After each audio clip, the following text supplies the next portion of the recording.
Grabe ito mga kababayan. Isang matinding pasabog ang yumanig sa mundo ng politika matapos lumutang ang umano'y baho ng mag-asawang Marcos. Ayon sa mga ulat, mismong si Vice President Sara Duterte raw ang nagbunyag ng issue tung sa bilyon-bilyong pisong umano itinangay mula sa pondo ng gobyerno. Ang revelasyong ito ay nagdulot ng matinding kaguluhan at intriga sa loob mismo ng administrasyon. Sa inilabas na pahayag ni VP Sara, binunyag umano niya ang pagkakasangkot ng mag-asawang Marcos sa ilang proyekto na pinaniniwalaang ginamit para umano'y pagtakpan ang pagkawala ng malaking halaga ng kaban ng bayan. Ayon sa mga nakalap na dokumento, may mga transaksyon umanong naganap sa ilalim ng ilang government agencies na direktang konektado sa mga Marcos. Hindi raw ito kinaya ng konsensya ni VP Sara, kaya't napilitan siyang isiwalat ang katotohanan, isang hakbang na ikinagulat maging ng kanyang mga kaalyado. Sa ngayon, tikom pa rin ang bibig ng kampo ng mga Marcos hinggil sa isyung ito, habang patuloy ang pagkalat ng mga dokumento at testimonya online. Abangan natin kung saan hahantong ang eskandalong ito na tila yumanig sa Malacanang.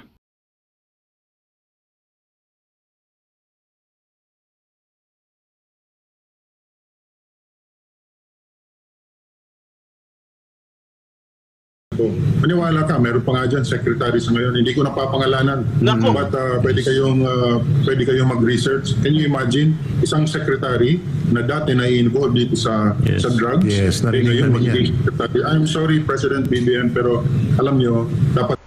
Nako, sino kaya yon? Hulaan nyo mga kaibigan. Guys, hulaan nyo kung sino yun ha. Oh, sino ba yung sinasabi ni General Parladi na secretary daw ni PBBM ngayon mga kaibigan? Sangkot daw? Ha?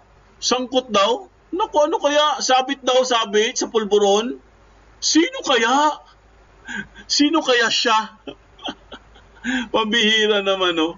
Mag-a-appoint pa? Sabit pala? Sabit sa shabuyas? Ay, nako. Ito na po, tuloy po natin guys. But the thing with the war on drugs, ay involved ang napakadaming politiko. Involved ang napakadaming politiko. So, hindi natin alam kung sinong tinatamaan dito sa war on drugs na ito. Kaya yung campaign ni Presidente doon, yan ang ginagamit nila kunyari na isang motivation sa kanila para atakihin si President Duterte. But actually, ang dami na nga nating na-accomplish dyan sa war on drugs. But since si AFP, for instance, wala na rin human rights violations. Wala na. Since, I think, 7 or 8 years ago, wala nang nare-report na violation of human rights ang AFP. Ayan, tinitira nila yung ngayon yung ating ibang ahensya ng gobyerno na involved dito sa war on drugs. Ang bottom line nito, gusto nilang palabasin na hindi pwedeng palagpasin si Presidente Duterte dito sa kanyang dahil nasaktan niya ng gusto itong mga komunista nung siya ay nakaupo. Exactly. At ngayon, binabalikan nila si Presidente na ngayon wala na sa poder through this campaign ginagamit against yung war on drug ni Pangulong Presidente. Sir, may interaction muna si Ma'am Lorraine before kay bato kay Brother Franco at mayroon akong tanong sa iyo din mamaya. Because I like what you said just now is that war on drugs. Not everything is apparent to us. Hindi natin nakakita lahat kung bakit hanggang ngayon binabalikan. And it's nothing personal. It's not because it's President Duterte or anything like that. They would do it with any other president na talagang tinamaan sila dito sa war on drugs, diba? So what you're saying now is that this move behind the former president, marami dyan mga politiko na nakikinabang sa drug trade sa Pilipinas, na sumisira sa Pilipinas, at yung and you said that war on poverty in the US, they want us to lose this war on drugs. They want our country to turn into a narco state. No, and then the CPP is enabling them. Could you kasi okay, you get what I'm saying, diba? But there are invisible puppet masters right now, and the reason that they are pushing this, is because nakikinabang sila, and these are the people that we elect into office. Yes, sir. Go ahead. Tama, Dr. Lorraine. In fact, if I may continue with what's written in this book, Alam nyo, ito yung author din ng Why Nations Fail. Why Nations Fail. Ng lahat ng gobyerno. Basahin ito and then yung Why Nations Fail. Para maintindihan nila ng konteksto nitong away na ito, war on drugs, war on poverty, war on community. You know, ang lalim ng interpretation dito ng mga authors, si Asimov Blue at si Robinson. But anyway, what they're saying is, hindi nila kaya yung war on drugs sa US. So hindi nila pinakialaman kasi alam nila marami din ang matatamaan dun sa issue na yan. Pagka yun ang pinurso nila, natalo sila dun sa war on poverty. Can you imagine? Ito ko lang nabasa. And poverty won. Ito pa, war on drugs. Ito, ang nasa ilalim ng war on drugs dito sa Pilipinas natin ay mga matataas na politiko. Yung iba dyan, nawala na, nakakulong na yung iba namatay na. Yung iba Nakalaya. Ay, nako. Maniwala ka, meron pa nga dyan secretary sa ngayon. Hindi ko napapangalanan. But pwede kayong mag-research. Can you imagine isang secretary na dati na i-involve dito sa drugs? Yes, ngayon magiging secretary. I'm sorry, President BBM, pero alam nyo, dapat pag-isipan nating mabuti yung mga tao na nalagay natin. Sir Parladi, sir. Sino kaya yon? Mag-research daw tayo mga kaibigan, sabi po ni General Parladi. I-research daw natin guys kung sino yung tinutukoy niya na secretary po. Ha? Anong department kaya yan? Secretary po ni PBBM na sabit po sa Shabuyas. Naku, sino kaya? Daho. O, paki-comment nga kung kilala nyo. Sige nga. Kilala nyo ba yung sinasabi niya mga kaibigan? O, di ba? Kilala nyo, di ba? Pareho siguro tayo nang iniisip. O, bahala na kayo mag-comment ha. Ayaw kong sabihin dito ha. Ayaw kong sabihin. Kayo na mag-comment. Hold mo na sir ang line mo sir. Kasi magkadugtong itong isang balita. Napakaganda ng punto mo that one of the destruction or destructive forces in our country's history is hindi lamang ang communist terrorism, kundi ang narco-political infrastructure na matagal na hindi ginalaw until dumating ang isang Rodrigo Duterte. And because of that, may balita sir na may pagtingin sa nangyaring paglabas ni Laila de Lima na very controversial din. Go ahead, Brother Frank. Ito, General, ilang miyembro ng gabinete ni dating Pangulong Rodrigo Duterte na sina former presidential spokesperson Attorney Harry Roque at former Justice Secretary Vitaliano Aguirre III duda sa huwes na nag-aproba sa bail petition ukol sa drug case ni dating Senador Laila de Lima. Narito ang balita ni Cresilyn Catarong. Nagpahayag ng pagdududa si dating presidential spokesperson Attorney Harry Roque at former Justice Secretary Vitaliano Aguirre III sa huwes na nag-aproba sa bail petition ni dating Senador Laila de Lima. Mababatid na makaraan ang halos 7 taon na pagkakakulong sa Camp Crame sa Quezon City, nakalaya si de Lima sa pamamagitan ng piyansa noong Nobyembre 13. Sa kapiyan sa Manila Bay nitong Miyerkules, sinabi ni Roque na maaring may kinikilingan sa ginawang desisyon ng hukom. Kinwestiyon ng dating tagapagsalita ng palasyo ang umano'y koneksyon ni de Lima kay Judge Hener Quito ng Muntinlupa City Regional Trial Court Branch 206. Si Judge Quito ang RTC presiding judge na nagpahintulot kay de Lima na makapagpiyansa. Pagbubunyag pa ni Roque, si Quito ang paboritong estudyante ni de Lima noong nagtuturo pa ang dating senadora sa San Beda College of Law. Iginiit ng former presidential spokesman ng anyay special na relasyon na ito ay itinatago sa publiko at sa prosekusyon. Ako po, 20 years na ako nagtuturo ng patas, talaga naman po magkakaroon ng special na relasyon. Kumbaga, mayroong moral ascendancy ang mga guro sa kanilang mga estudyante, lalong-lalo na po sa law school. Ang akin lang, pinagbigay alam ko ito sa prosecution. Hindi naman po talaga siya batayan para mag-recuse, pero tingin ko may karapatan malaman ng prosecutors ang ganitong katotohanan. At kung hindi naman ito pinagbigay alam sa prosecution, bakit? Ito po isang material na bagay na makakaapekto sa pagiging patas ng isang juez. Sa kabilang banda, nagpahayag naman ng kanyang sentimiento si Aguirre sa naging pahayag ni Roque.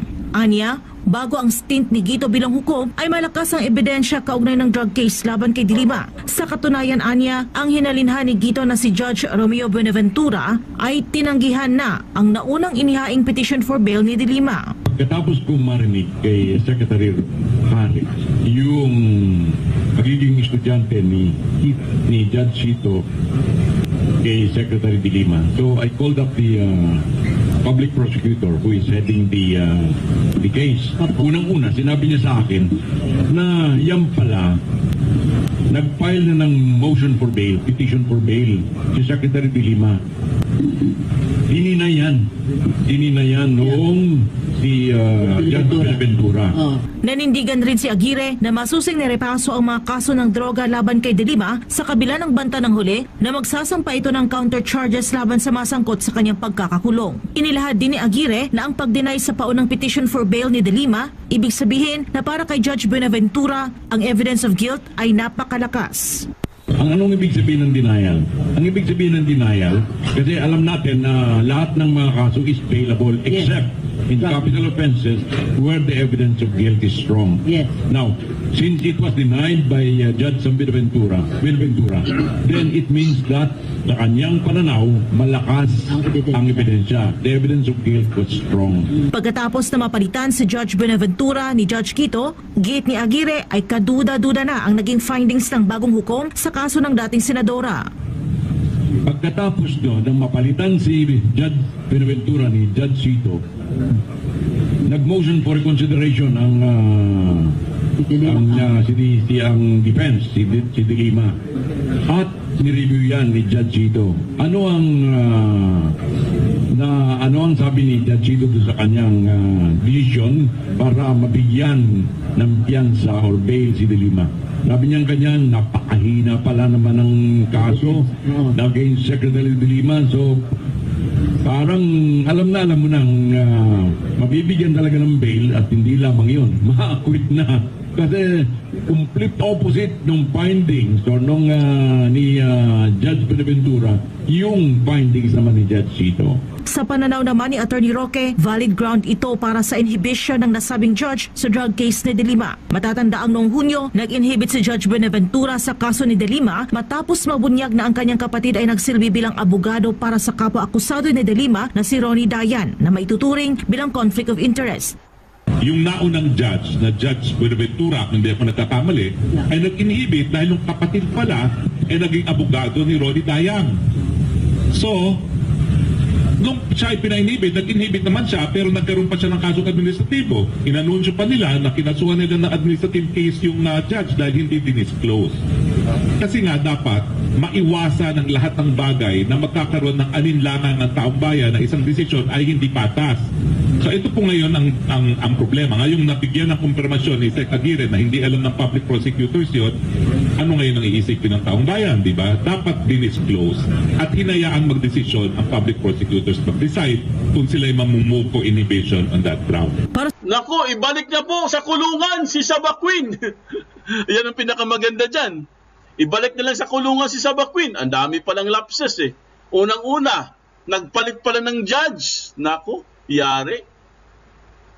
Nagpalit pala ng judge. Nung nagpalit na ng judge, from Buenaventura to Hito, yun. Nung si Hito na mga kaibigan, nabigyan na po ng bail si Sabaquin. Yung panahon pa po ni Buenaventura, wala po siyang bail. Nung nagpalit na, kasi ang ipinalit, favorite na estudyante, di umano favorite na estudyante ni De Lima, ayun, bigla po nabigyan ng bail.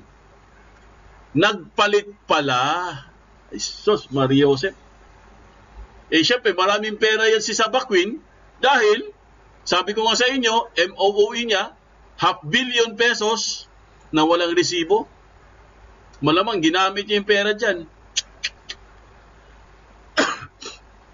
Sa Diyos at sa Pilipinas kong mahal, President Catarong, SMNI News. Ayun, General Parladi, as you were saying, there are elements na gumagalaw sa likod na hindi kagad nakikita ng publiko at isang malinaw dito, dinaya nitong Judge Ito ang isang impormasyon na very vital, material. Hindi yan dinisclose na mayroon siyang personal history of closeness sa kanyang teacher na si De Lima, which is a material basis for objectivity and impartiality na hindi nalaman ng taong bayan at ng prosecution at hindi niya ito binolontaryo. At pangalawa, yung sistema ng kanyang evaluation of the bail petition ni Laila De Lima ay kaduda-duda sapagkat denied petition ito sa previous judge na pina-inhibit ng kampo ni De Lima and then isiningit si Judge Hito. Ito na yung sinasabi mo, sir. ang magaling sa infiltration ay hindi lamang ang mga communist terrorist operatives, ang mga galamay ng sindikatong malalaki sa drug trafficking and narco politics na may galamay sa iba't ibang sangay ng gobyerno, ay mukhang nakikita natin na nagkakaroon ngayon ng interplay in this very controversial case involving the former Secretary of Justice Laila de Lima na mukhang maabsuelto pa, hindi lang temporary liberty by bail. How do you look at the situation now, General Parladi, sir? Yan ang delikado, guys, pag na-absuelto siya. Yan ang delikado. Kasi sabi ni Ka Eric, mukhang maabsuelto eh. Kasi di ba temporary lang ano siya ngayon. Temporary lang kasi ngayon si Saba Queen eh. Temporary release kasi naka-bail. Ang kinakatakutan dyan, guys, baka mamaya tuluyan na nilang i-absuelto. Grabe, di ba? Ibang klase talaga itong Marcos na to.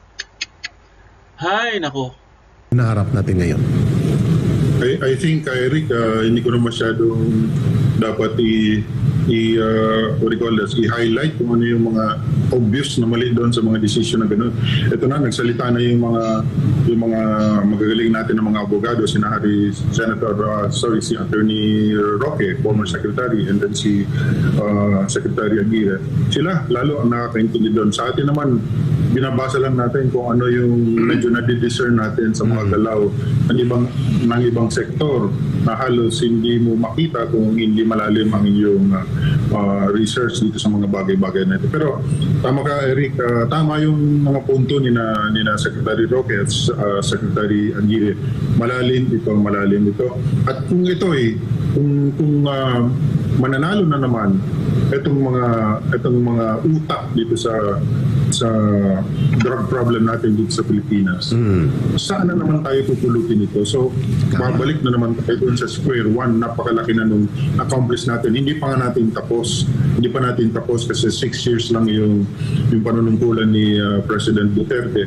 Kailangan tapusin in the same fashion that we want to end this communist insurgency. Kasi kapag mag-relax na naman tayo dito sa effort dahil malaki na yung na-accomplish ng NTF-ELCAC, and yet pagka bibitawan natin itong effort na ito, yung mga secret PNP operatives na yan, ang gagaling niya na mag-infiltrate at magpalaki ng kanilang influensya sa mga ahensya ng gobyerno.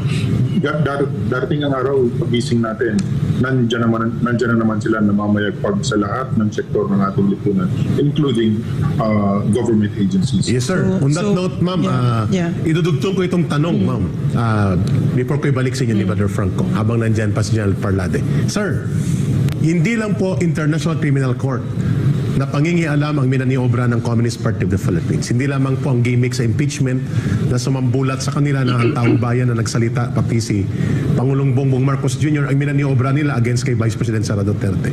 Ang malala ngayon, they are also planning to move around a resolution, Ma'am Lorraine, Brother Franco, General Parlade, calling for the resumption of peace talks on the guise na kailangan ng tapusin ang hidwaan sa armadong tunggalian sa Pilipinas. Daw, balik ulit sa abroad na peace talks sa lumang framework na silang may control, the way we exposed it during our time nang magkakasama tayo nila Ma'am Lorraine at nila Secretary Esperon, Secretary Anyo noon sa NTF-ELCAC.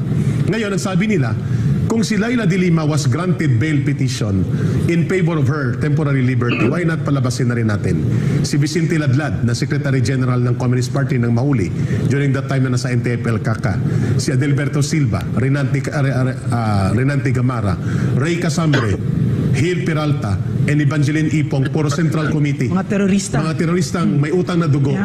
At para daw magkaroon ng humanitarian ground of consideration and so that there will be peace confidence building measures. Same terminology they were using, Ma'am Lorraine, Brother Franco, na every time na magkaroon ng opportunity, igigiit nila ito para makamaniobra. Ano po yung inyong pananaw dito? General Parlade, bilang former Deputy Director General ng National Security Council at para mapakinggan na rin po ng Pangulong Bongbong Marcos Jr. as a Senior Security Officer of the Armed Forces during your time dito sa ganitong maniobra ngayon, pati peace talks ibabalik na nila. Terrorist talks, Eric. Terrorist talks. Go ahead, sir. Eric, Franco, si Doc Lorraine, marami na rin natutunan ito dun sa interaction natin with the NDF-LCAC and especially with the national security sector. But kung alamin natin lahat kung ano ang ugat nito, mahirap imagine na tayo ay babalik na naman tayo dito sa peace talks. Remember, for I think 34 years, nagpaloko tayo dito sa peace talks na ito. At ang daming, kumbaga sa peace talks na yan, one step forward, 3 steps backward tayo palagi. Kaya hindi umuuso. Kaya sila galit kay President Duterte dahil kinansel niya itong peace talks na yun. At uulitin ko, napakalalim nila at yung kanilang mga galamay ay nandun pa rin sa gobyerno, sa ibang ahensya ng gobyerno, at sila lahat ay nagtutulong-tulong dito na kung maaari ay maibalik yung dating sigla ng komunista nung mga araw nung hindi ito pinapatulan ng gobyerno. Incidentally, si Pangulong Duterte lang ang talagang tumayo na tapusin itong insurgency na ito. Siya lang ang nagdesisyon na tapusin na itong peace talks na ito of all the presidents. And of course, doon sila nasaktan kay alam mo yan, sa Lorraine, doon sila nasaktan nung tinapos yung peace talks. Kasi for the longest time, ginagamit nila itong leverage para makapag-prepare sila ng lalo, makapag-expand sila, makapalakas sila, at yung kanilang alyansa sa gobyerno ay tumibay. Ito, sasabihin ko rito ngayon, alam mo, nung tinyente ako, I was a security officer ng speaker, and we would often travel doon sa Europe, sa Utrecht. And lately I learned, meron pala kaming mga dalang mga pera. Wow. Para saan yun? Yung milyones na yun, para saan yun? Para pala yun sa kay Joe Masison. So sabi ko, ibang klase itong ano na ito. Ano bang meron? Ano bang meron dito sa peace talks na ito? Ano bang meron dito si Joe Masison? Bakit meron pa rin siyang meron siyang leverage dito sa mga taong gobyerno? Tinyente pa ako noon, wala akong masyadong naiintindihan. Kaya ako nag-research ng gusto. At dito ko na-confirm, especially nung senior na ako, na for the longest time, nagoyo ng NDFP ang GRP, ang gobyerno ng Pilipinas, to the point na in fact, yung mga nakaupo doon sa GRP ay halos membro na ng CPP. Exactly. So, question. So, how do you think will the men and women of the armed forces of the Philippines feel when, in case, this government, this administration is short-sighted enough to okay the resumption of these terrorist talks with the CPP, NPA, NDF? Yes. How will the men and women of the AFP feel about it? From a third-party observation now, bilang civilian ka na. At narinig ko rin yung statement, Dr. Lorraine, narinig ko rin yung statement ni Pangulong Duterte. Dapat lang na mag-react ang AFP, ang current leadership, ang mga active members ng AFP, and even us, yung mga retired na. Dapat lang mag-react na kasi ang laki na nung na-accomplish natin na for abandoning that fake peace talks. Bakit yan babalikan pa? Gusto po ba natin na mas marami pang sundalo ang mamatay? Gusto po ba nating lumaki o mabuhay ulit yung NPA, yung Armado, at saka yung CPP, lumaki pa sila ulit para lalong lumakas ang problema or maging malubha ang problema ng Pilipinas? Palagay ko naman, Mr. President, palagay ko naman na Pangulong Bongbong Marcos, yung experience ng dating administrasyon, yung experience ng AFP, at saka yung experience na rin ng NTF-ELCA, kung saan naitulak itong pag-surrender ng napakadami at na ngayon ay nagsasalita ng mga rebelde, na nagsasalita na tungkol doon sa mga peke nilang mga programa at saka mga peke nilang advokasya. Palagi ko naman dapat balikan natin yon. Kasi kung tayo ngayon ay papayag na naman na magpaloko, palagay ko marami na sa AFP ang aalma. Marami na kasi again, ang layo na ng narating natin. Ito na si Pilipinas, napakaganda na ng trajectory natin. Ibabalik na naman tayo dun sa sitwasyon na napakalakas ng komunismo ng mga NPA, mga terorista sa mga probinsya, sa mga kanayunan, sa Bundok Peninsula, sa Samar, sa Bicol, kung saan. Babalik pa ba tayo dun? And believe me, ito, kaya naging ganyan ang sitwasyon natin sa Pilipinas for the longest time kasi yung gobyerno at saka yung taong gobyerno ay hindi kumbaga hindi diretso yung pakikipag-deal nila doon sa yung the vacillation on the part of the Philippine government in dealing with this terrorist. Alam nila terorista, and yet kaakbay nila pagdating sa Kongreso, ayan sila, nag-uusap-usap sila dyan kung ano-anong bargaining. So ngayon ba ay babalik pa tayo doon? Palagay ko hindi. At palagay ko dapat yung AFP magbigay ng kanilang sentimento tungkol dyan. Kasi ako, para sa akin lang personally, hindi na tayo dapat bumalik dyan sa mga peace talks na yan kasi nakita na natin yung progress, yung accomplishments natin when we abandon peace talks and we embark on a genuine peace and economic development in the countryside. General Parlade.